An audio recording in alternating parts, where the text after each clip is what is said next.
Hello प्यारे बच्चों, आज हम पाठ 7 चिड़ियों की सभा पाठ का शेष बचा हुआ अभ्यास कार्य करेंगे। बेटा आपका प्रश्न 4 है, पाठ में आए शब्दों से खालिस्तान भरिए। तो बेटा पाठ में आए शब्दों से आपने इन खालिस्तानों को भरना है। तो मैंने पहले से ही इन खालिस्तानों को भर दिया है। तो चलिए आपका क वाक्य पढ़ते हैं। सभी ने आदमी के बढ़ते खालिस्तान का विरोध किया। तो बेटा सभी ने आदमी के बढ़ते किस चीज का विरोध किया? शाबाश, अत्याचारों का विरोध किया। तो आप इस खालिस्तान पर क्या लिखोगे? अत्याचारों। आपका ख वाक्य है, मोर बोला मेरी खालिस्तान ही मेरी दुश्मन बन गई है। तो बेटा मोर ने क्या बोला था? शाबाश, मोर ने बोला मेरी सुंदरता ही मेरी दुश्मन बन गई है। तो आप यहाँ इस खालिस्तान में क्या लिखोगे? सुंदरता लिखोगे। आपका ग वाक्य है, पेड़ के सूखे तने में अपनी लंबी चोंच से खालिस्तान घर बनाता हूँ। तो पेड़ के सूखे तने में अपनी लंबी चोंच से खालिस्तान घर बनाता हूँ। तो आप यहाँ पे क्या लिखोगे? अपना। तो आप इस खालिस्तान पर अपना लिखोगे।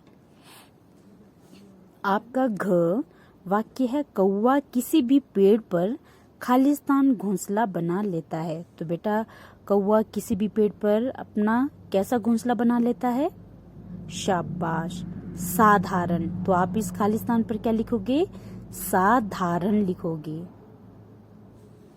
आपका ड वाक्य है, खालिस्तान बोला आदमी मुझे मेरे ही भाइयों से लड़वाता है। तो बेटा ये किसने बोला था? आदमी मुझे मेरे ही भाइयों से लड़वाता है। शाबाश, तीतर। तो आप यहाँ पर क्या लिखोगे? खालिस्तान में तीतर लिखोगे।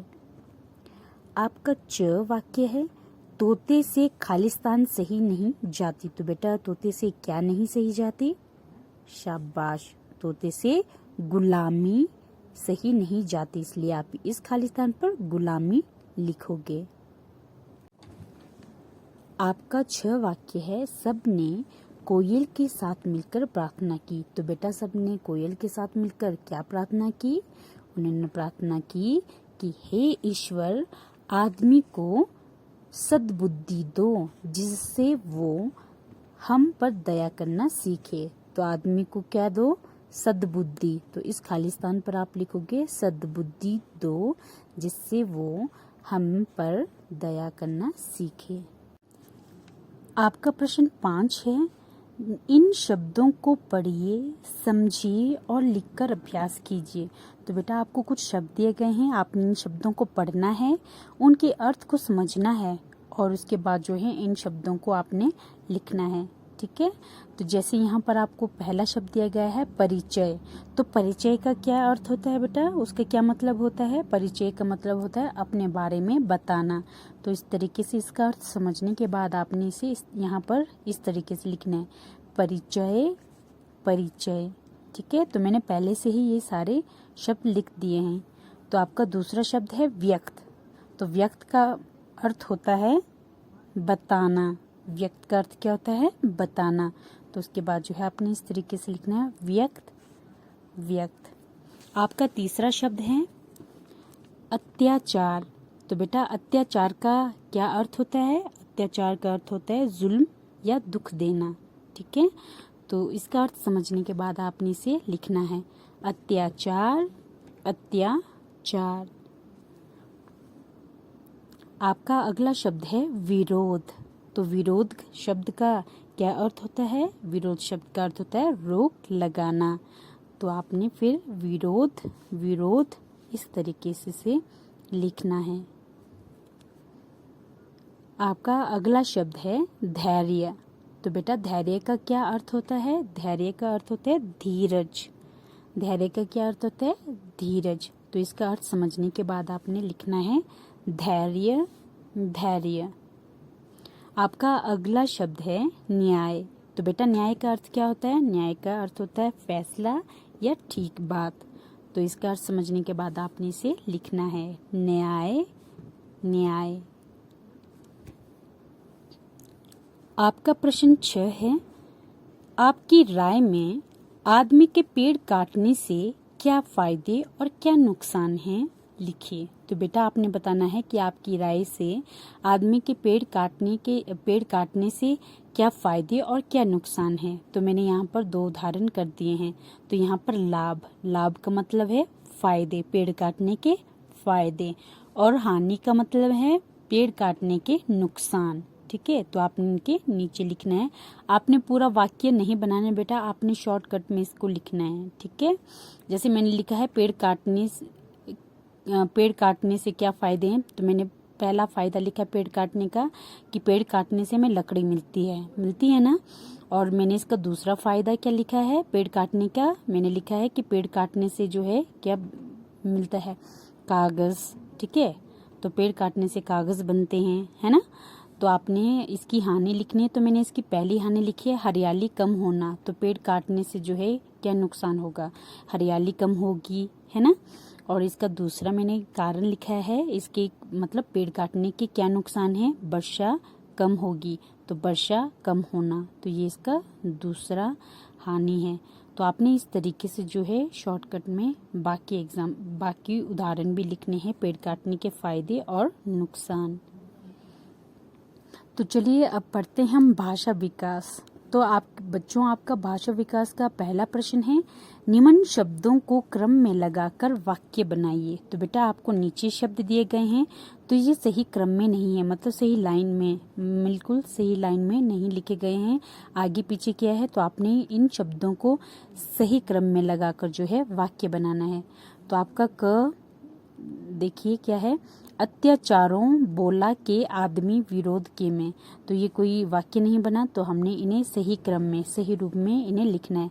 जैसे आदमी के अत्याचारों के विरोध में बोला। ठीक है, तो ये क्या बना, एक वाक्य बना। तो इस तरीके से जो है आपने बाकी उदाहरण भी करने हैं। बाकी के जो आपको शब्द दिए गए हैं उनको सही क्रम में लगाकर आपने एक वाक्य बनाकर लिखने हैं। आपका भाषा विकास का दूसरा प्रश्न है, कौन सा शब्द सर्वनाम है। तो बेटा सर्वनाम किसे कहते हैं, सर्वनाम संज्ञा के स्थान पर प्रयोग होने वाले शब्दों को सर्वनाम कहते हैं। ठीक है, तो आपका क प्रश्न जो है उसमें पहले यह भी सर्वनाम नहीं है, हालात यह भी सर्वनाम नहीं है, तुम्हारे, हाँ तुम्हारे जो है क्या है, सर्वनाम है, सर्वनाम शब्द है, इसलिए आप यहाँ पर सही का चिन्ह लगाओगे। पंख सर्वनाम नहीं है। तो आपका ख प्रश्न में देखिए वहाँ, तो वहाँ जो है क्या है, सर्वनाम शब्द है, तो आप यहाँ पर सही का चिन्ह लगाओगे। मोर सर्वनाम शब्द नहीं है, बैठा यह भी सर्वनाम शब्द नहीं है, पेड़ यह भी सर्वनाम शब्द नहीं है। आपका भाषा विकास का तीसरा प्रश्न है, मंजूषा। मंजूषा का मतलब होता है बॉक्स जो आपको दिया गया है। तो मंजूषा से छांटकर उल्टे अर्थ वाले शब्द लिखिए। तो बेटा आपको इस बॉक्स में जो है नीचे दिए गए शब्दों के उल्टे अर्थ दिए गए हैं, आपने इन शब्दों के उल्टे अर्थ यहाँ से छांटकर जो है इधर लिखना है। जैसे मैंने पहले ही लिख दिए हैं, तो आपने भी इस तरीके से ही करना है। जैसे प्यार, तो प्यार का उल्टा अर्थ क्या हुआ, घृणा। धैर्य का अधैर्य, सुंदरता का बदसूरती, दुश्मन का मित्र, अत्याचार सदाचार, विरोध सहमति, न्याय अन्याय, दुख सुख, गुलामी आजादी, मीठा कड़वा, यहाँ पे कड़वा लिखा है। ठीक है, आशा निराशा। तो आपने इस तरीके से यह प्रश्न करना है। तो आपका प्रश्न 4 है, निम्न शब्दों का वाक्य प्रयोग कीजिए। तो बेटा आपको नीचे कुछ शब्द दिए गए हैं, आपने इन शब्दों को वाक्य में प्रयोग करना है। तो मैंने यहाँ पर जो है इन शब्दों का वाक्य में प्रयोग किया है। जैसे हम पहला शब्द देखते हैं बसेरा। तो मैंने लिखा है, पेड़ काटने से पक्षियों का बसेरा नष्ट हो रहा है। तो बेटा यहाँ पर बसेरा शब्द का मैंने प्रयोग किया और मैंने क्या बनाया, एक वाक्य बनाया। तो इस तरीके से जो है आपने इन शब्दों का वाक्यों में प्रयोग करना है। ठीक है, तो जैसे दूसरा शब्द है साधारण, तो मैंने इस पर वाक्य लिखा है हमारा जीवन साधारण होना चाहिए। तो देखिए इसमें साधारण शब्द का प्रयोग हुआ है और यहाँ पर वाक्य भी बन गया। तो इस तरीके से आपने बाकी के जो शब्द हैं मनोरंजन और मधुर, इन पर जो है आपने इन शब्दों का वाक्य प्रयोग करके लिखना है। इन शब्दों को वाक्य में प्रयोग करके लिखना है। ठीक है, तो आपका प्रश्न 5 है, कहानी में उन शब्दों पर गोला लगाइए और लिखिए जो एक साथ बार बार आए हैं। तो बेटा जो आपका पाठ था, जो आपकी कहानी थी, तो आपने उन शब्दों पर गोला लगाना है जो शब्द बार बार आए हैं और एक साथ बार बार जो है आए हैं, उन शब्दों पर आपने गोला लगाना है और उन्हें यहाँ पर लिखना है। तो मैंने पहले से ही लिख लिया है, तो मैं आपको बताती हूँ किस तरीके से। ये है आपका पाठ 7 चिड़ियों की सभा। तो इसमें से मैंने उन शब्दों पर गोला लगाया है जो एक साथ बार बार आए हैं। जैसे यहाँ पर अपने अपने, तो ये दोनों क्या हैं, बार बार आए हैं और एक साथ आए हैं। घर घर, छोटे छोटे, बड़े बड़े, तो ऐसे शब्दों पर जो है आपने गोला लगाना है और इन शब्दों को आपने जो है प्रश्न 5 पर लिखना है। तो मैंने यहाँ पर लिख दिया है क में अपने अपने और ख में लिखा है छोटे छोटे और ग में हुश हुश और घ में रोज रोज। तो बेटा आपने इस तरीके से इन शब्दों को यहाँ पर लिखना है। ठीक है, तो आपको किताब में क्या करना पड़ेगा, किताब में आपने जो है पाठ को पढ़ना है ना, तो वहाँ पर जो है जो शब्द बार एक साथ बार बार आए हैं उन पर आपने गोला लगाना है और उन्हें यहाँ पर लिखना है।